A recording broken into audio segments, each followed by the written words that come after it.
Hi students, Study with the Square-ലേക്ക് സ്വാഗതം. BAVAE-181 Environmental Studies എന്ന text ബുക്കിലെ block 3 Environmental Pollution and Hazards എന്ന ചാപ്റ്ററാണ് നമ്മൾ ഡിസ്കസ് ചെയ്യുന്നത്. UNIT9 Environmental Pollution and Hazards. Okay, അതിൽ നമ്മൾ വാട്ടർ ക്വാളിറ്റി പാരാമീറ്റേഴ്സ് വരെയാണ് കഴിഞ്ഞ വീഡിയോയിൽ നമ്മൾ പറഞ്ഞ് നിർത്തിയിട്ടുള്ളത്. ഓക്കെ, ക്ലാസ് തുടങ്ങുന്നതിന് മുന്നേ പറയട്ടെ, ഒരുപാട് പേര് നമ്മുടെ ചാനൽ സബ്സ്ക്രൈബ് ചെയ്യാതെയാണ് കാണുന്നത്. അപ്പോൾ ദയവ് ചെയ്ത് സബ്സ്ക്രൈബ് ചെയ്തൊന്ന് സപ്പോർട്ട് ചെയ്യൂ. അതുപോലെ തന്നെ നിങ്ങൾ വീഡിയോ കണ്ടാൽ നിങ്ങളുടെ അഭിപ്രായം എന്താണ് എന്നുള്ളത് അത് അറിയിക്കുക. നിങ്ങൾക്ക് ക്ലാസ് ഇഷ്ടമാവുകയാണെങ്കിൽ ലൈക്ക് ചെയ്തോളൂ. അല്ലെങ്കിൽ അത് മനസ്സിലാവുന്നില്ലേ, നിങ്ങൾക്ക് ക്ലാസ് മനസ്സിലാവുന്നില്ലെങ്കിൽ നിങ്ങൾ ഡിസ്ലൈക്ക് ചെയ്യൂ. അതുപോലെ തന്നെ നിങ്ങളുടെ അഭിപ്രായങ്ങളൊക്കെ നിങ്ങൾ കമൻറ്റ് ചെയ്യൂ. അപ്പോൾ എല്ലാവരും സന്തോഷമുള്ളൂ. ഓക്കെ, അപ്പോൾ അത് തീർച്ചയായും നിങ്ങൾ ചെയ്യുക കേട്ടോ. സബ്സ്ക്രൈബ് ചെയ്യുക, ലൈക്ക് ചെയ്യുക, ഡിസ്ലൈക്ക് ചെയ്യുക, കമൻറ്റ് ചെയ്യുക, തന്നെ ചെയ്യുക കേട്ടോ.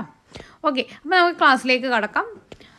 വാട്ടർ ക്വാളിറ്റി പാരാമീറ്റേഴ്സ് വരെയാണ് കഴിഞ്ഞ വീഡിയോയിൽ നമ്മൾ പറഞ്ഞു നിർത്തിയിട്ടുള്ളത്. അതിൽ ഡിസോൾവ്ഡ് ഓക്സിജൻ കഴിഞ്ഞ വീഡിയോയിൽ നമ്മൾ പറഞ്ഞു. ഇനി നമുക്ക് ബയോളജിക്കൽ ഓക്സിജൻ ഡിമാൻഡാണ് പറയാനുള്ളത്.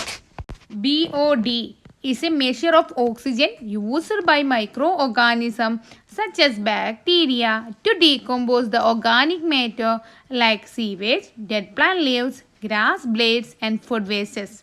Okay, ഇതെങ്ങനെയാണ് മെഷർ ചെയ്യുകയെന്ന് വെച്ചാൽ, നമ്മൾ വാട്ടറിനെ എടുത്തിട്ട് 20 ഡിഗ്രി സെൽഷ്യസിൽ 5 ദിവസം ഇൻക്യുബേഷൻ നടത്തുക. അതിലേക്ക് നമ്മൾ കുറച്ച് മൈക്രോ ഓർഗാനിസംസിനെ ആഡ് ചെയ്യുക. അപ്പോൾ നമുക്കറിയാൻ പറ്റും, വാട്ടറിൽ ഓർഗാനിക് മാറ്റർ ഉണ്ടെങ്കിൽ അതിനെ മൈക്രോ ഓർഗാനിസം ഓക്സിഡൈസ് ചെയ്യും. ഓക്കെ, അപ്പോൾ എങ്ങനെയാണ് ഓക്സിഡൈസ് ചെയ്യുക? ഓക്സിജനെ യൂസ് ചെയ്തിട്ടാണ് മൈക്രോ ഓർഗാനിസംസ് ഓക്സിഡൈസ് ചെയ്യുക. ഈ മൈക്രോ ഓർഗാനിസംസ് ഓക്സിഡൈസ് ചെയ്യാൻ വേണ്ടി എത്ര എമൗണ്ട് ഓക്സിജനാണ് യൂസ് ചെയ്തത് എന്നതാണ് BOD. അതാണ് ആ ഒരു ഓക്സിജൻ്റെ എമൗണ്ടിനെയാണ് നമ്മൾ BOD ബയോളജിക്കൽ ഓക്സിജൻ ഡിമാൻഡ് എന്ന് പറയുന്നത്. അതിൻ്റെ ഒരു അളവായി കണക്കാക്കുന്നത്. പിന്നെ പറയുന്നത് എന്താണെന്ന് വെച്ചാൽ, if the amount of organic wastes is high in the water source, more bacteria will be present to consume oxygen. അപ്പോൾ അഥവാ ഓർഗാനിക് വേസ്റ്റസ്, വാട്ടറിൽ ഓർഗാനിക് വേസ്റ്റസ് കൂടുതലാണെങ്കിൽ അവിടെ കൂടുതൽ ബാക്ടീരിയ ഉണ്ടാവും ഓക്സിജനെ കൺസ്യൂം ചെയ്യാൻ. Under such polluted conditions, demand for oxygen will be high and so the BOD values will be high. അപ്പോൾ അവിടെ അപ്പോൾ നിങ്ങൾക്ക് കാര്യം മനസ്സിലായോ എങ്ങനെയാണെന്ന് വെച്ചാൽ, മൈക്രോ ഓർഗാനിസംസിൻ്റെ അളവ് കൂടുതലാണെങ്കിൽ, അങ്ങനെയല്ല, ഒന്നും കൂടി പറയട്ടെ, എങ്ങനെയാണെന്ന് വെച്ചാൽ ഓർഗാനിക് മാറ്റർ, വാട്ടറിൽ ഓർഗാനിക് വേസ്റ്റസോ മാറ്ററോ കൂടുതലാണെങ്കിൽ മൈക്രോ ഓർഗാനിസംസിന് കൂടുതൽ ഓക്സിജൻ വേണ്ടി വരും അതിനെ ബ്രേക്ക് ഡൗൺ ആവാൻ.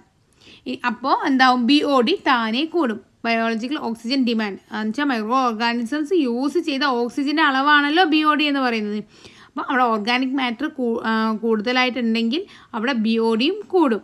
ഓക്കെ, ഇപ്പം ക്ലിയർ ആയോ? If the amount of organic waste is high, organic waste കൂടുതലാണെങ്കിൽ അവിടെ മോർ ബാക്ടീരിയ ഉണ്ടാവും എന്ത് ചെയ്യാൻ, ഓക്സിജൻ കൺസ്യൂം ചെയ്യാൻ. അതുപോലെ തന്നെ അപ്പം അവിടുത്തെ ബാക്ടീരിയകൾക്ക് ഓക്സിജൻ ഡിമാൻഡ് കൂടുതലായിരിക്കും. അപ്പോൾ BOD ഹൈ ആയിരിക്കും. ഇനി BOD ഹൈ എന്ന് പറയുന്നത് വാട്ടർ ഈസ് കണ്ടാമിനേറ്റഡ് എന്നാണ് അർത്ഥമാക്കുന്നത്. BOD ഹൈ ആകുമ്പോൾ ഓക്സിജൻ ഡിമാൻഡ് DO എന്താകും, ഡിക്രീസ് ആകും. നമ്മൾ നേരത്തെ DO ഡിസോൾവ്ഡ് ഓക്സിജൻ കഴിഞ്ഞ വീഡിയോയിൽ ഡിസ്കസ് ചെയ്തിട്ടുണ്ട്. Higher amounts of dissolved oxygen indicate the water quality is good. അപ്പോൾ ഓക്സിജൻ ഡിമാൻഡ് അല്ലെങ്കിൽ ഡിസോൾവ്ഡ് ഓക്സിജൻ കൂടുതലാണെങ്കിൽ ആ വാട്ടർ ക്വാളിറ്റി ഗുഡാണെന്നാണ് കാണിക്കുന്നത്. Okay, clear? അപ്പോൾ മനസ്സിലായല്ലോ, BOD വാല്യൂ എന്ന് വെച്ചാൽ ബയോളജിക്കൽ ഓക്സിജൻ ഡിമാൻഡിൻ്റെ വാല്യൂ കൂടുതലാണെങ്കിൽ ആ വാട്ടർ പൊല്യൂട്ടഡ് ആണ്. ഓക്കെ, അതുപോലെ BOD വാല്യൂ എന്ന് വെച്ചാൽ 1 to 3 mg/L ആണ് നോർമൽ നമ്മളെ പ്യുവർ വാട്ടറിൻ്റെത്. ഇത്രയൊക്കെ കാര്യങ്ങളെ പറയുന്നുള്ളൂ. ഇത് നെക്സ്റ്റ് എന്ന് പറയുന്നത് കെമിക്കൽ ഓക്സിജൻ ഡിമാൻഡാണ്.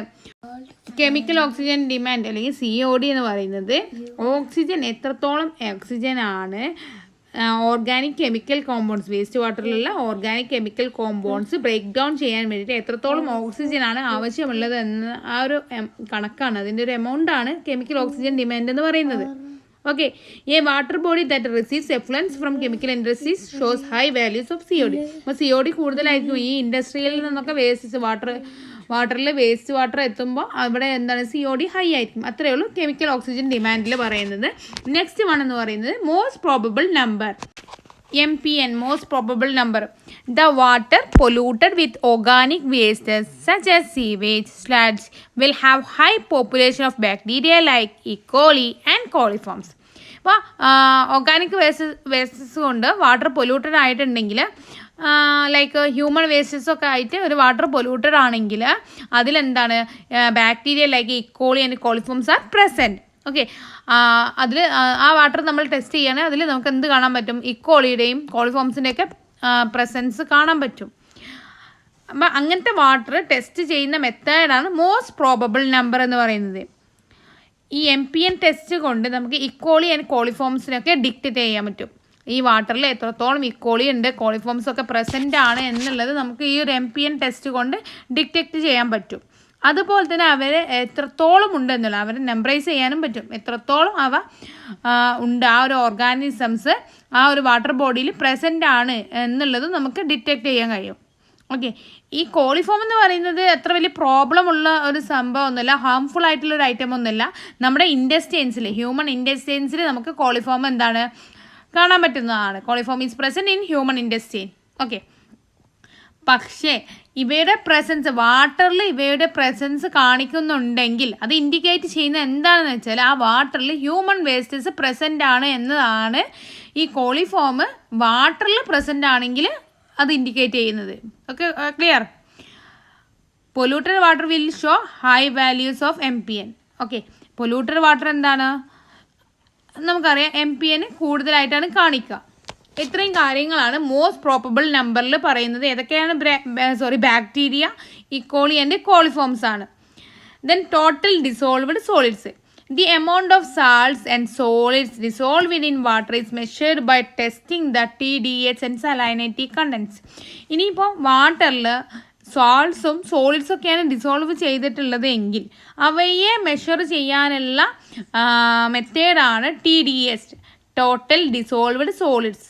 ഓക്കെ, വാട്ടറിൽ ചില സബ്സ്റ്റൻസ്, ചില സാൾട്ട്സ് അല്ലെങ്കിൽ ചില സോളിഡ്സ് അല്ലെങ്കിൽ ചില സബ്സ്റ്റൻസസ് വാട്ടറിൽ ഡിസോൾവ് ചെയ്താൽ വാട്ടറിൻ്റെ ക്വാളിറ്റി പുവർ ആയിരിക്കും, മോശമായി തീരും. അങ്ങനത്തെ സബ്സ്റ്റൻസ് ആണ് ഈ calcium, phosphorus, iron sulphate, carbonates, nitrates, chlorides and other salts. Okay, അത് ഏതൊക്കെയാണെന്നാണ് പറയുന്നത്. ചില substance like calcium, phosphorus, iron sulphate, carbonate, nitrate, chloride and other salts എന്താണ് ഇവയൊക്കെ ഡിസോൾവ് ചെയ്താൽ ആ വാട്ടർ ക്വാളിറ്റി എന്തായിരിക്കും? പുവർ ആയിരിക്കും. അതുപോലെ തന്നെ ഹെവി മെറ്റൽസ് അവയും എന്താണ് വാട്ടറിൽ ഡിസോൾവ് ചെയ്താൽ വാട്ടറിൻ്റെ ക്വാളിറ്റി വെരി പുവർ ആയിരിക്കും. ഇനി TDS ഒരുപാട് കൂടുതലാണെങ്കിൽ ആ വാട്ടറിൻ്റെ ക്വാളിറ്റി പറ്റേ മോശമാണെന്നാണ് കണക്കാക്കുക. അപ്പോൾ ഇത്രയും കാര്യങ്ങളാണ് ഈ ഒരു വാട്ടർ പാരാമീറ്റേഴ്സ് എന്ന ഈ ഒരു ടോപ്പിക്കിൻ്റെ കീഴിൽ പറയുന്നത്. അപ്പോൾ ഏതൊക്കെയാണ് water quality parameters? Dissolved oxygen, biological oxygen demand, chemical oxygen demand, most probable number, total dissolved solids. Okay, clear? അപ്പോൾ ഈ ഭാഗം ക്ലിയർ ആയെന്ന് വിചാരിക്കുന്നു. എനി ഡൗട്ട് നിങ്ങൾ എന്ത് ചെയ്യുക? കമൻറ്റ് ചെയ്യുക കേട്ടോ. ഓക്കെ, ദെൻ നെക്സ്റ്റ് ഒരു ഫിൽ ഇൻ ദ ബ്ലാങ്ക്സ് ആണ് ടെക്സ്റ്റിൽ കൊടുത്തിട്ടുള്ളത്. ജസ്റ്റ് ഒന്ന് വായിച്ച് പോകാം അല്ലേ. ഫസ്റ്റ് വൺ എന്ന് പറയുന്നത് dash B A universal solvent can dissolve various types of substances in it. നമുക്കറിയാവുന്ന കാര്യമാണ്, വാട്ടറാണ് യൂണിവേഴ്സൽ സോൾവെൻറ്റ് എന്ന് പറയുന്നത്. ഓക്കെ, ദെൻ സെക്കൻഡ് വൺ എന്ന് പറയുന്നത് polluted water is a threat to our health and survival of aquatic life ആയിരിക്കും അല്ലേ. Terrestrial life അല്ല, വാട്ടറിൽ ആരാണ്? എക്കോട്ടിക് ലൈഫാണ്. ദെൻ നെക്സ്റ്റ് എന്ന് പറയുന്നത് CPCB അല്ലെങ്കിൽ MHRN is monitoring the water quality of water resources at various locations in the country. ഏതാണ്? CPCB ആണ്. സെൻട്രൽ പൊല്യൂഷൻ കൺട്രോൾ ബോർഡാണ് എന്ത് ചെയ്യുന്നത്? മോണിറ്റർ ചെയ്യുന്നത് water quality of water resources at various locations in the country. CPCB. The productivity of an ecosystem reflects the rate at which it produces photosynthesis ആണ്. The oil coating destroys the animals natural insulation and buoyancy. ഇതൊക്കെ ഇപ്പോൾ നമ്മൾ ആ marine എന്താണ് നോക്കിയിട്ട് പറയാം, marine പൊല്യൂഷനിൽ പറഞ്ഞതാണ് അല്ലേ. Okay, the release of heated water into a water body changes its temperature and concentration of dissolved dash in the water body. എന്താണ്? ഓക്സിജൻ ആണ്. ഇപ്പോൾ ഈ വീഡിയോ ക്ലാസ് കണ്ടിന്യൂസ് ആയി കേട്ട ഒരാൾക്കാണ് പെട്ടെന്ന് പറയാൻ പറ്റും. നമ്മളിപ്പോൾ അതൊക്കെ ഡിസ്കസ് ചെയ്തതാണ്. Oxygen in the water body. Dash is a measure of oxygen used by bacteria to decompose the organic matter. ഏതാണ്? COD ആണോ BOD ആണോ? BOD ആണല്ലേ. എന്താണ് നമ്മളിപ്പം ഡിസ്കസ് ചെയ്തിട്ടുള്ളൂ. COD എന്താണ്? ഇൻഡസ്ട്രീസിൽ നിന്ന് കെമിക്കൽസിനെയാണ്, അതിൽ ഓക്സിജൻ ഡിസോൾവ് ചെയ്യുന്നതിനെയാണ് നമ്മൾ COD കണക്കാക്കുന്നത്. BOD എന്താണ്? ബയോളജിക്കൽ ഓക്സിജൻ ഡിമാൻഡാണ്. ബാക്ടീരിയനെ ആഡ് ചെയ്തിട്ട് അത് ഓക്സിഡൈസ് ചെയ്യുന്നതാണ് BOD കണക്കാക്കുന്നത് അല്ലേ. Okay, clear. അപ്പോൾ അതാണ് fill in the blanks. Next എന്ന് പറയുന്നത് സോയിൽ പൊല്യൂഷൻ ആണ്. Soil pollution. All the terrestrial organism including humans interact directly with the surface layer of land, that is soil, as it provides us the basic necessities of life, food, shelter and clothing. പറയണ്ടല്ലോ, നമ്മൾ ഡയറക്റ്റായിട്ട് എന്താണ് നമ്മുടെ സോയിലുമായിട്ട് ബന്ധപ്പെടുന്നുണ്ട്. നമുക്ക് food അല്ലേ, നമ്മുടെ ലൈഫിൻ്റെ ഒരു ഭാഗം തന്നെ നമ്മൾ ആ സോയിലാണ്. ഷെൽട്ടർ, ക്ലോത്തിങ് ഒക്കെ എന്താണ് നമുക്ക് സോയിൽ നിന്നാണ് ലഭിക്കുന്നത്. നമ്മൾ കാരണം, ഹ്യൂമൻ ബീങ്സ് കാരണം സോയിലിൽ പൊല്യൂഷൻ ആവുന്നുണ്ട്. ആ കാര്യങ്ങളെക്കുറിച്ചാണ് നെക്സ്റ്റ് അടിയിൽ പറയുന്നത്. The human population contribute to the degradation of our land surface mainly by 3 ways. 3 കാരണങ്ങൾ കൊണ്ടാണ് മെയിൻലി ആയിട്ട് ലാൻഡ് ഡീഗ്രഡേഷൻ നടക്കുന്നത്. ഏതൊക്കെയാണ്? ഫസ്റ്റ് വൺ എന്ന് പറയുന്നത് ബൈ യൂസിങ് ഇറ്റ്. നമ്മളത് യൂസ് ചെയ്ത് കണ്ട്, ഓവർ യൂസ് ചെയ്ത് കണ്ട്, അഗ്രികൾച്ചർ ആൻഡ് ഡെവലപ്മെൻറ്റൽ ആക്ടിവിറ്റീസിന് ഓവർ യൂസ് ചെയ്തിട്ട് by taking things out of it. അതിൽ നിന്ന് നമ്മൾ എന്താണ് എടുത്തിട്ട്, സാധനങ്ങൾ എടുത്തിട്ട്, വെച്ചാൽ mining and deforestation by putting things into it. അതിലേക്ക് നമ്മൾ സാധനങ്ങൾ എറിഞ്ഞിട്ട്, മീൻസ് വേസ്റ്റ് ഡിസ്പോസലൊക്കെ നമ്മൾ അതിലോട്ട് എറിഞ്ഞിട്ട്. ഇപ്പം എന്താണ് അതെന്താണ് നമ്മൾ ഒരുപാട് ആ ലാൻഡ് യൂസ് ചെയ്തിട്ട് രണ്ടാമത്തെ നമ്മൾ അതിൽ നിന്നും സാധനങ്ങൾ എടുത്തിട്ട് പിന്നെ അതിലോട്ട് നമ്മൾ സാധനങ്ങൾ എറിഞ്ഞിട്ട്. ഓക്കെ, ഇങ്ങനെ 3 തരത്തിലാണ് നമ്മൾ ലാൻഡ് ഡീഗ്രഡേറ്റ് ചെയ്യുന്നത്. നെക്സ്റ്റ് ഡിസ്കസ് ചെയ്യുന്നത് എന്താ വെച്ചാൽ loss of biodiversity, soil erosion, acidity and alkalinity, land pollution by waste deposition. ഇത്രയും കാര്യങ്ങൾ കൊണ്ടുള്ള നമ്മുടെ സോയിൽ പൊല്യൂഷനെ കുറിച്ചാണ് നമ്മൾ പറയുന്നത്. ഫസ്റ്റ് വൺ എന്ന് പറയുന്നത് ലോസ് ഓഫ് ബയോഡൈവേഴ്സിറ്റിയാണ്. നമുക്കറിയാം natural flora and fauna are destroyed due to cutting of vast areas of forest as land is required to fulfil the agricultural and developmental needs, desires and greed of ever growing population of humans. Okay, അപ്പം എന്താ പറയുന്നതെന്ന് വെച്ചാൽ ഇതും കൂടി കഴിഞ്ഞാൽ ഈ chapter കഴിയുമോ? Okay, noise പൊല്യൂഷനും കൂടി കഴിഞ്ഞാൽ ഈ ചാപ്റ്റർ കഴിഞ്ഞു. അപ്പം നോക്കാം. ഇതിൽ പറയുന്നത് എന്താ വെച്ചാൽ ലോസ് ഓഫ് ബയോഡൈവേഴ്സിറ്റി. നമ്മുടെ ഹ്യൂമൻ ബീങ്സിൻ്റെ ആവശ്യങ്ങൾക്കനുസരിച്ച് അല്ലെങ്കിൽ അത്യാവശ്യങ്ങൾ അല്ലെങ്കിൽ നമ്മുടെ അത്യാഗ്രഹം കൊണ്ട് നമ്മൾ എന്ത് ചെയ്യുന്നുണ്ട്, ഒരുപാട് നാച്ചുറൽ ഫ്ലോറ ആൻഡ് ഫോണ ഫോറസ്റ്റുകളൊക്കെ വെട്ടി നശിപ്പിക്കുന്നുണ്ട്. അപ്പോൾ നമ്മളിങ്ങനെ വെട്ടി നശിപ്പിക്കുമ്പോൾ ആ ഒരു ഫോറസ്റ്റിലെ പ്ലാന്റ് സ്പീഷീസ് മാത്രമല്ല നശിക്കുന്നത്, അതിൻ്റെ കൂടെ ആനിമൽ സ്പീഷീസും നശിക്കുന്നുണ്ട്. അല്ലെങ്കിൽ അവരുടെ ലൈഫ് എന്ന് പറയുന്നത് ഒരു ത്രിട്ടായിട്ട് നിൽക്കുമായിരിക്കും. നമ്മുടെ ഭീഷണിക്ക് മുന്നിൽ വെച്ചാൽ അവരുടെ ലൈഫിന് ഒരു ഉറപ്പുമില്ലാതെ അതൊരു ഭീഷണിയുടെ മുന്നിലായിരിക്കും നിൽക്കുന്നത്. അതിലൊരു വേർഡ് പറയുന്നത് എനിക്ക് കിട്ടുന്നില്ല, സത്യം പറഞ്ഞാൽ എൻ്റെ നാവിൽ കിട്ടുന്നില്ല. എന്താ പറയുക, അതിൻ്റെ ഒരു മലയാളം വേർഡ് എനിക്ക് പറയാൻ കിട്ടുന്നില്ല. ഓക്കെ, നിങ്ങൾക്ക് കാര്യം മനസ്സിലായല്ലോ. അപ്പോൾ എന്താ പറയുന്നത് വെച്ചാൽ IUCNൻ്റെ international union for conservation of നേച്ചറിൻ്റെ കണക്ക് പ്രകാരം 2050 ആകുമ്പോഴേക്കും 50,000 പ്ലാന്റ് സ്പീഷീസ് എന്തായിരിക്കും, ഒന്നെങ്കിൽ എക്സ്റ്റിങ്ക്റ്റ് ആയിരിക്കും അല്ലെങ്കിൽ ത്രിട്ടൺഡ് ആയിരിക്കും. അതുപോലെ തന്നെ ആനിമൽ സ്പീഷീസും 4500 ആനിമൽ സ്പീഷീസും അതുപോലെ 20,000 പ്ലാന്റ് സ്പീഷീസും ഇപ്പോൾ തന്നെ സയൻറ്റിസ്റ്റിൻ്റെ കണക്ക് പ്രകാരം ഇപ്പോൾ തന്നെ ത്രിട്ടൺഡാണ്. ഓക്കെ, കാര്യം മനസ്സിലായല്ലോ. നമ്മൾ ബയോഡൈവേഴ്സിറ്റി നഷ്ടപ്പെടുത്തുമ്പോൾ ഇങ്ങനെയൊക്കെ ഒരു സൈഡ് ഇഫക്റ്റ് ഇവിടെയുണ്ട്. ഇനി പറയുന്നത് സോയിൽ ഇറോഷനെ കുറിച്ചിട്ടാണ്. സോയിൽ ഇറോഷൻ, മണ്ണൊലിപ്പ്, അതൊക്കെ നമുക്ക് എല്ലാവർക്കും അറിയാവുന്ന കാര്യങ്ങൾ തന്നെയാണ്. ഒന്നുമില്ലെങ്കിൽ ഇപ്പോൾ എല്ലാവരും കുറച്ച് ഡിസ്റ്റൻസൊക്കെ ആയിട്ട് എടുക്കുന്നത് കൊണ്ടൊക്കെ ഉമ്മമാരായിരിക്കുമല്ലോ, അവരുടെ മക്കൾക്ക് പറഞ്ഞു കൊടുത്തിട്ടെങ്കിലും എന്താണ് സോയിൽ ഇറോഷൻ എന്നൊക്കെ അറിയാമായിരിക്കും അല്ലേ. ഓക്കെ, എന്താണ് സോയിൽ ഇറോഷൻ? എന്താണ്? മണ്ണൊലിപ്പാണ്. വെച്ചാൽ മേലത്തെ മണ്ണ് ഒലിച്ചു പോവുക. Upper layer of soil is displaced. അധികവും സോയിൽ ഇറോഷൻ നടക്കുന്നത് വിൻഡ് ബ്ലോസും and water flows Soil erosion is the process of loosening, detachment and removal of soil components, especially the top soil particles. മേൽമണ്ണ് ഒലിച്ചു പോകുന്നത് അതിലുള്ള പാർട്ടിക്കിൾസും അല്ലെങ്കിൽ ആ മണ്ണ് ലൂസൺ ആണെന്നൊക്കെ ആ ഒരു പ്രോസസ്സാണ് സോയിൽ ഇറോഷൻ എന്ന് പറയുന്നത്. Soil erosion is caused by wind blows and water flows. Okay, ഇനി ഈ മുകളിലത്തെ മണ്ണ് ഒലിച്ചു പോയാൽ ആ സോയിലിന് എന്ത് തട്ടും? ആ സോയിലിൻ്റെ ഫെർട്ടിലിറ്റി കുറയും. അങ്ങനെ സോയിലിൻ്റെ ഫെർട്ടിലിറ്റി കുറഞ്ഞാൽ നമുക്ക് എന്ത് ചെയ്യാൻ പറ്റില്ല? നമുക്ക് അഗ്രികൾച്ചർ ഒന്നും നടക്കില്ല. നമുക്ക് കൃഷി ചെയ്യാനൊക്കെ ബുദ്ധിമുട്ടായി തീരും അല്ലേ? ആ മണ്ണ് പിന്നെ എന്തിനെങ്കിലും പറ്റുമോ? ഓക്കെ, അപ്പോൾ ഫെർട്ടിൽ അല്ലാത്ത മണ്ണായി തീരും ആ മുകളിലത്തെ മണ്ണ് ഒലിച്ചു പോയാൽ. ഇനി ഈ ഒലിച്ചു പോകുന്ന മണ്ണ് എന്താ ആവുന്നത്? വല്ല റിവറിലൊക്കെ അതിൻ്റെ സൈഡിൽ റിവർ ബെഡിൽ ആയിട്ട് കൂടി കിടക്കും. റിവറിൻ്റെ സൈഡിലൊക്കെ എന്താവും? അടഞ്ഞു കിടക്കും. നമ്മളെന്ത് പറയും? Slitting of water bodies. Okay, ആ വേർഡ്സൊക്കെ കേട്ടോ, സ്ലിറ്റിംഗ്. ഓക്കെ, അപ്പോൾ ആ ഒരു സംഭവം നടക്കും. അപ്പോൾ excessive loss of top soil reduces soil fertility and results in deposition of eroded soil in the river beds. river bedsൽ എന്ത് ചെയ്യും? ഈ മണ്ണുകളൊക്കെ പോയിട്ട് ഡെപ്പോസിറ്റ് ചെയ്തിട്ട് അതിനെയാണ് നമ്മൾ എന്ത് പറയുക? സ്ലിറ്റിംഗ് ഓഫ് വാട്ടർ ബോഡീസ് എന്ന് പറയുന്നത്. ഓക്കെ, സോയിൽ ഇറോഷൻ മനസ്സിലായോ? ഇനി പറയുന്നത് അസിഡിറ്റി ആൻഡ് ആൽക്കലിനിറ്റിയാണ്. അസിഡിറ്റി ആൻഡ് ആൽക്കലിനിറ്റിയിൽ പറയുന്നത് എന്താണെന്ന് വെച്ചാൽ നമ്മുടെ സോയിലിൽ അസിഡിറ്റിയും അല്ലെങ്കിൽ ആൽക്കലിനിറ്റിയും ഒക്കെ കൂടിയാൽ നമ്മുടെ മണ്ണിൻ്റെ ഫെർട്ടിലിറ്റി കുറയും. Okay, increase in the acidic or alkaline content of the soil reduces its fertility and is not good for certain types of crops.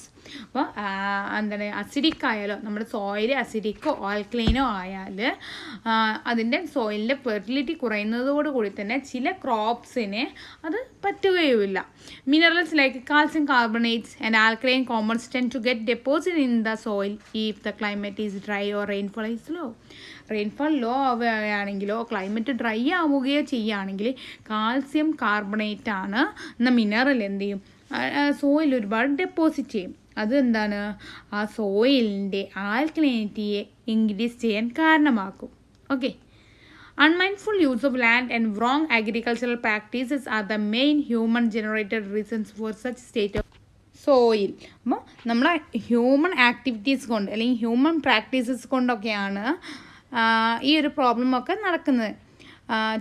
നമ്മൾ ലാൻഡ് യൂസ് ചെയ്യുന്നിടത്തും അതുപോലെ തന്നെ റോങ് അഗ്രികൾച്ചറൽ പ്രാക്ടീസസ് കൊണ്ടൊക്കെയാണ് ഈ ഒരു സോയിലിന് ഈ ഒരു ആൽക്കലൈനിറ്റി പ്രോബ്ലവും അസിഡിക് പ്രോബ്ലം ഒക്കെ വരുന്നത്. ഇനി നെക്സ്റ്റ് എന്ന് പറയുന്നത് land pollution by waste deposition. ഇതിൽ പറയുന്നത് എന്താണെന്ന് വെച്ചാൽ നമ്മൾ ഒരുപാട് വേസ്റ്റസ് നമ്മുടെ ഭൂമിയിലേക്കാണ് അല്ലെങ്കിൽ നമ്മുടെ സോയിലിലേക്കാണ് നമ്മൾ എല്ലാത്തരം വേസ്റ്റസും നമ്മൾ എന്ത് ചെയ്യുന്നത്? എറിയുന്നത്. ഒന്നുകിൽ നമ്മളത് എന്ത് ചെയ്യും? കുഴിച്ച് മൂടുന്നു, അല്ലെങ്കിൽ നമ്മൾ എന്ത് ചെയ്യും? ഡയറക്റ്റായിട്ട് നമ്മൾ ഭൂമിയിലേക്ക് എറിയുന്നു.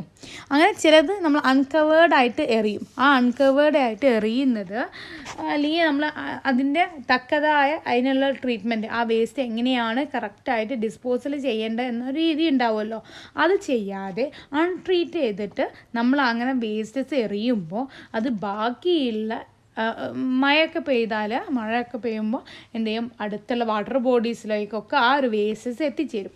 അപ്പോൾ അവിടെ മൊത്തമായിട്ട് കണ്ടാമിനേറ്റഡ് ആവുകയാണ്. ഓക്കെ, പിന്നെ പറയുന്നത് അതൊക്കെ ജസ്റ്റ് ഈ land pollution by waste deposition എന്ന ഈ ഒരു ടോപ്പിക് ഉണ്ടല്ലോ, അത് നിങ്ങൾ ജസ്റ്റ് ഒന്ന് വായിച്ചു നോക്കും. അതിൽ അത്ര തന്നെയൊക്കെ പറയുന്നുള്ളൂ.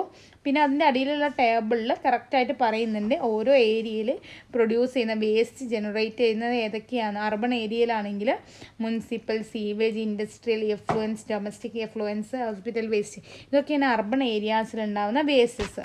ഇൻഡസ്ട്രിയൽ വേസ്റ്റസ് പറയുന്നത് slag, lime sludge, brine, mud, scraps of metals, glass, ferrous and non ferrous metals, wool, thread and paper, അങ്ങനെ കുറേ എണ്ണം ഉണ്ട്. അത് ജസ്റ്റ് നിങ്ങൾ വായിച്ചോളൂ. ദെൻ നെക്സ്റ്റ് എന്ന് പറയുന്നത് ഡൊമസ്റ്റിക് വേസ്റ്റ് ആണ്.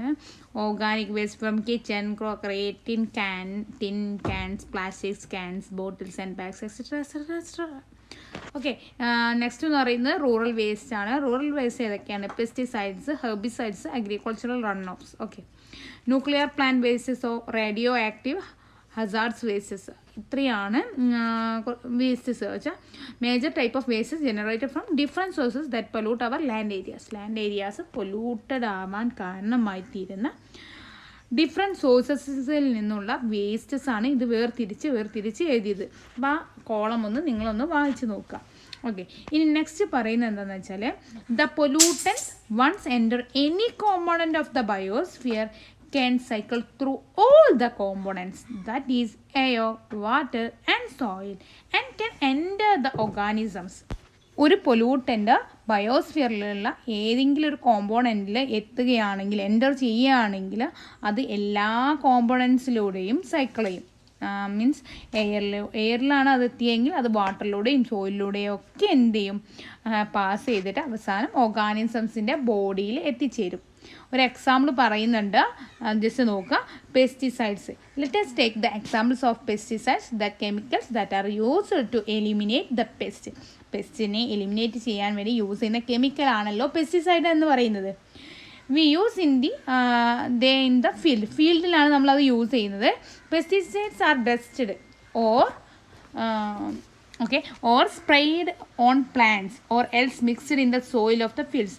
അപ്പോൾ നമ്മൾ എന്ത് ചെയ്യും, ഈ പെസ്റ്റിസൈഡ് ഒന്നെങ്കിൽ പ്ലാന്റ്സിന് സ്പ്രേ ചെയ്യും, അല്ലെങ്കിൽ നമ്മൾ സോയിലിൽ മിക്സ് ചെയ്യും. Spraying and evaporation enable the entry of pesticides in the atmosphere. നമ്മൾ സ്പ്രേ ചെയ്യുമ്പോൾ ഇവാപ്പറേഷൻ മുഖേന അത് എയറിൽ എത്തിച്ചേരും. ഈ ഒരു പെസ്റ്റിസൈഡ് അറ്റ്മോസ്ഫിയറിൽ എത്തിച്ചേരും. Rainfalls bring back these chemicals to land area and water bodies. അപ്പോൾ അറ്റ്മോസ്ഫിയറിൽ ഈ ഒരു പെസ്റ്റിസൈഡ് എത്തിച്ചേർന്നാൽ റെയിൻഫാൾ മുഖേന എന്താകും, അത് പിന്നെയും നമ്മുടെ സോയിലിലേക്ക് അല്ലെങ്കിൽ അതുപോലെ തന്നെ വാട്ടർ ബോഡിയിലേക്കൊക്കെ എത്തിച്ചേരും. Run off from agricultural land bring the pesticide in to the water bodies. അതുപോലെ തന്നെ എന്താണ് റൺ ഓഫ്, ഈ ഫീൽഡിൽ നിന്നൊക്കെയുള്ള വാട്ടർ, ഇങ്ങനെ ഒലിച്ചു പോകുന്ന വാട്ടർ ഉണ്ടാവില്ല, അതൊക്കെ എത്തിച്ചേരുന്നത് എവിടെയാണ്, വാട്ടർ ബോഡീസിലാണ്. അപ്പോൾ നമ്മൾ സ്പ്രേ ചെയ്തിട്ടില്ല പെസ്റ്റിസൈഡ്, അപ്പോൾ എവിടെയും എത്തി, വാട്ടർ ബോഡീസിലും എത്തി. Irrigation from such water bodies takes back pesticides in the field areas. പിന്നെ ആ വാട്ടർ ബോഡിയിൽ നിന്ന് എന്നല്ല, എങ്ങനെയാണ്, വാട്ടർ ബോഡീസിൽ നിന്നൊക്കെ നമ്മൾ ഇറിഗേഷൻ പർപ്പസസിനൊക്കെ വാട്ടർ യൂസ് ചെയ്യുന്നുണ്ട്. അപ്പോൾ അത് തിരിച്ചും എവിടെ തന്നെ എത്തുകയാണ്, ഫീൽഡിൽ തന്നെ എത്തുകയാണ്. അപ്പോൾ persistent chemicals and pollutants follow this pathway for much longer time and enter the food chain. ഒരുപാട് അങ്ങോട്ടും ഇങ്ങോട്ടും എന്നാണ് തിരിഞ്ഞും മറിഞ്ഞുമായിട്ട് ഈ ഒരു പെർസിസ്റ്റൻറ്റ് കെമിക്കൽസ് നമ്മുടെ കൂടെ തന്നെ നിൽക്കുകയാണ്.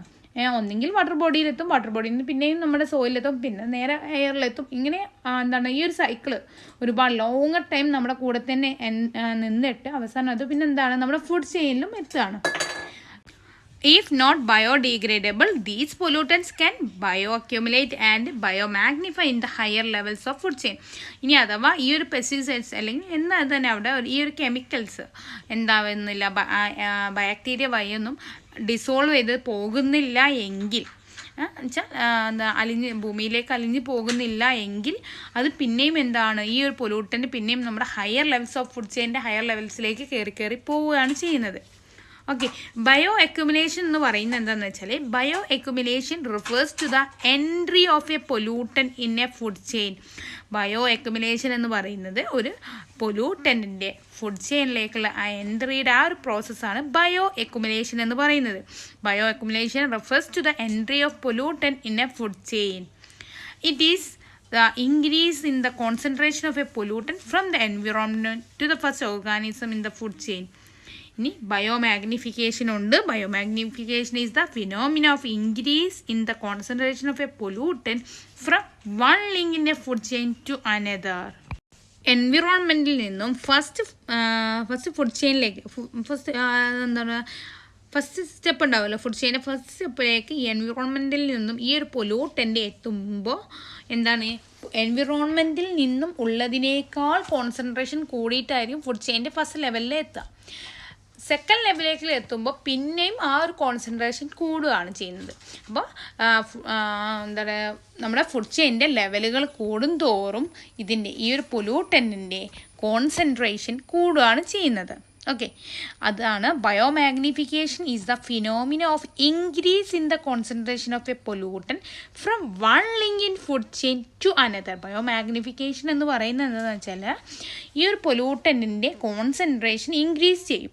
ഓരോ ഫുഡ് ചെയിൻ്റെ ലെവലുകൾ കൂടും തോറും, അല്ലെങ്കിൽ ആ ലിങ്ക് ഇങ്ങനെ കയറി പോകും തോറും എന്ത് ചെയ്യും, ഈ ഒരു പൊല്യൂട്ടൻറ്റിൻ്റെ കോൺസെൻട്രേഷൻ കൂടും. ഈ ഫിനോമിനയാണ് ബയോ മാഗ്നിഫിക്കേഷൻ എന്ന് പറയുന്നത്. MCQ question. ബയോ അക്യുമുലേഷൻ എന്താണെന്ന് ഓർത്ത് വയ്ക്കുക, ബയോ മാഗ്നിഫിക്കേഷൻ എന്താണെന്നൊക്കെ ഓർത്ത് വയ്ക്കുക. നെക്സ്റ്റ് നോയ്സ് പൊല്യൂഷൻ ആണ്. നോയ്സ് പൊല്യൂഷൻ ഈസിയാണ്, എന്താണെന്നൊക്കെ നിങ്ങൾക്ക് അറിയാവുന്ന ഒന്ന് തന്നെയാണ്. Sound is the medium for communication അല്ലേ. നമ്മൾ സംസാരിക്കുന്നതാണ് നമ്മുടെ ഒരു കമ്മ്യൂണിക്കേഷൻ മീഡിയം എന്ന് പറയുന്നത്.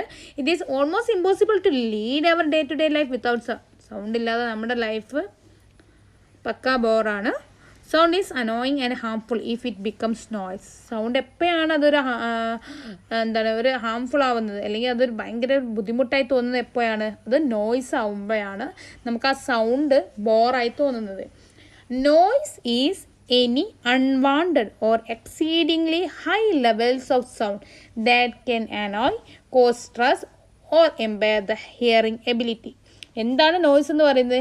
നമുക്ക് ആവശ്യമില്ല അൺവാണ്ടഡ് ആയിട്ട്, അല്ലെങ്കിൽ അത്രയും sound, high levels of sound, അത് നമ്മളെ ദേഷ്യം പിടിപ്പിക്കും. അപ്പോൾ അത് ഭയങ്കര സ്ട്രെസ്സ് തോന്നും, അല്ലെങ്കിൽ നമ്മുടെ ഹിയറിങ് എബിലിറ്റി, നമ്മുടെ നമ്മുടെ കേൾവി ശക്തിക്ക് ഒരു കംഫർട്ട് അല്ലാത്തൊരു ഫീല് തോന്നുന്ന ആ ഒരു ടൈമിലുള്ള സൗണ്ടിനെയാണ് നമ്മൾ നോയ്സ് എന്ന് പറയുന്നത്.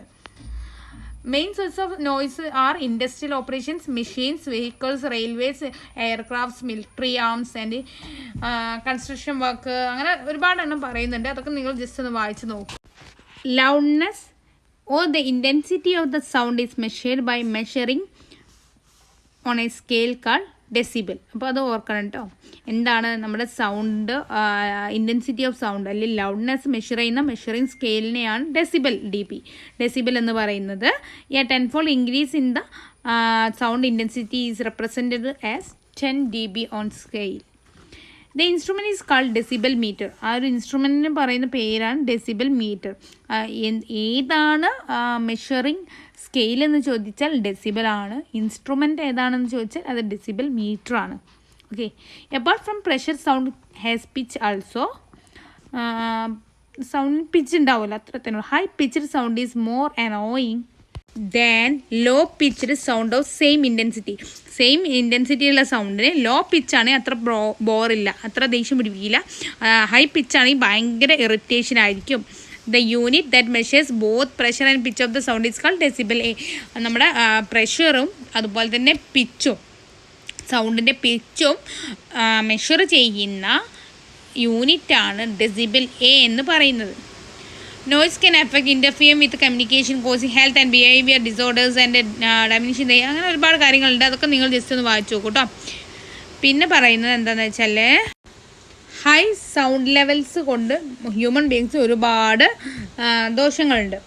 അപ്പോൾ അതൊക്കെയാണ് അവിടെ പറയുന്നത്. Gastric ulcers, high cholesterol level, hypertension, migraine, adrenaline level increase ചെയ്യുക, psychological disorders, permanent damage to hearing ability may be caused in human by high sound levels. Noise pollution control measures include. Noise pollution എങ്ങനെയാണ് ഇനി control ചെയ്യുക എന്നുള്ളതാണ്. Reduction of noise at source, interruption in the path of transmission, protection of the receiver. Okay, ഇത്രയും കാര്യങ്ങളാണ് noise pollution control ചെയ്യാൻ വേണ്ടിയിട്ടുള്ളത്. പിന്നെ സോഴ്സിൽ നിന്ന് എന്ത് ചെയ്യുക, നോയ്സ് സൗണ്ട് റിഡക്ഷൻ ചെയ്യുക. അതുപോലെ തന്നെ ട്രാൻസ്മിറ്റ് ചെയ്യുന്ന പാത്വേയിൽ എന്തെങ്കിലും തടസ്സം വയ്ക്കുക. ഇനി അതുപോലെ റിസീവറിനെ പ്രൊട്ടക്റ്റ് ചെയ്യുക. അവയർനെസ്സും മോട്ടിവേഷനൊക്കെ നമ്മൾ കൊടുക്കുകയാണെങ്കിൽ കുറച്ചൊക്കെ നമുക്ക് നോയ്സ് പൊല്യൂഷനിൽ നിന്നും രക്ഷപ്പെടാം. ഇത്രയും കാര്യങ്ങളാണ് ഈ ചാപ്റ്ററിൽ പറയുന്നത്. അപ്പോൾ ഒരുപാട് കാര്യങ്ങൾ ഈ ചാപ്റ്ററിൽ പറഞ്ഞു. നോയ്സ് പൊല്യൂഷൻ, സോയിൽ പൊല്യൂഷനൊക്കെ നമ്മളിപ്പോൾ ഡിസ്കസ് ചെയ്തു. വാട്ടർ പൊല്യൂഷനും എയർ പൊല്യൂഷനും അല്ലേ, ഇതാണ് മെയിനായിട്ട് നമുക്ക് പഠിക്കാനുള്ളത്. ഓക്കെ, അപ്പോൾ ഈ ചാപ്റ്റർ കംപ്ലീറ്റ് ആയിട്ടുണ്ട്. ഇതിന് last SAQ4 true or false പറയാനാണ്. ജസ്റ്റ് നോക്കാം അല്ലേ. Nature, flora and fauna are destroyed due to cutting of vast areas of forest. Is it true? Yes, true ആണ്. നമ്മൾ ഇന്നിപ്പോൾ ഡിസ്കസ് ചെയ്തതാണ്. Excess loss of topsoil increases soil fertility and results into deposition of eroded soil in the riverbeds. Excess loss of topsoil increases soil fertility. False ആണ്. നമ്മൾ soil fertility കുറയുകയാണ് ചെയ്യുക excess loss of top soil നഷ്ടപ്പെടുകയാണെങ്കിൽ. Bioaccumulation refers to the entry of pollution in a food chain. എന്താണ് bio accumulation എന്ന് പറയുന്നത്? It is the entry of pollution in a food chain. It is true. Fat insoluble pollutants may be retained for a long time and biomagnify. Is it true? No, it is false. Noise is wanted and exceedingly high levels of sound. Is it true? No, it is false. Then sixth one, awareness, motivation, legislation and their effective implementations are required to control the menace of noise pollution. Is it true that ഈ ഒരു ഇത് true ആണ്? ഇത് ഈ ഒരു line കറക്റ്റായിട്ട് തന്നെ നമ്മുടെ ടെക്സ്റ്റ് ബുക്കിൽ തന്നിട്ടുമുണ്ട്. അപ്പോൾ നിങ്ങളതൊന്ന് ജസ്റ്റ് നോക്കുക കേട്ടോ. ഓക്കെ, ഇനി നെക്സ്റ്റ് എന്ന് പറയുന്നത് സമ്മറിയാണ്. സമ്മറിയൊക്കെ നിങ്ങൾ ജസ്റ്റ് ഒന്ന് വായിച്ച് നോക്കുക കേട്ടോ. ഓക്കെ, അപ്പോൾ ഈ ചാപ്റ്റർ ഇവിടെ കഴിഞ്ഞു. അപ്പോൾ ഇതിൻ്റെ MCQ ക്വസ്റ്റ്യൻസ് വേണം. ഡിസംബറിൽ ഇനിയും MCQ ആണോ അപ്ഡേറ്റ് വന്നിട്ടില്ലല്ലോ. ആർക്കെങ്കിലും അറിയാമെങ്കിൽ മെസ്സേജ് അയക്കട്ടോ. MCQ ആണോ എന്താണ് സാധാ എക്സേ ടൈപ്പ് ക്വസ്റ്റ്യൻസ് ആണോ എന്നുള്ളത് നിങ്ങൾ ആരെങ്കിലും അപ്ഡേഷൻ അറിയുകയാണെങ്കിൽ എന്ത് ചെയ്യാം, മെസ്സേജ് അയക്കുക കേട്ടോ. ഞാൻ ഇന്നിപ്പോൾ ഇഗ്നോയുടെ അപ്ഡേഷൻ നോക്കാറൊന്നുമില്ല. അപ്പോൾ നിങ്ങൾ ആരെങ്കിലും അറിയുകയാണെങ്കിൽ ജസ്റ്റ് ഒന്ന് മെസ്സേജ് അയക്കാം. ഓക്കെ, പിന്നെ പറയാനുള്ളത് ഈ ക്ലാസ് കണ്ടതിന് ശേഷം നിങ്ങൾക്ക് ക്ലാസ് ഇഷ്ടമാവുകയാണെങ്കിൽ തീർച്ചയായും നിങ്ങൾ കമൻറ്റ് ചെയ്യുക, അല്ലെങ്കിൽ ലൈക്ക് ചെയ്യുക, അതുപോലെ സബ്സ്ക്രൈബ് ചെയ്യുക, ഷെയർ ചെയ്യുക. Okay, thank you for watching.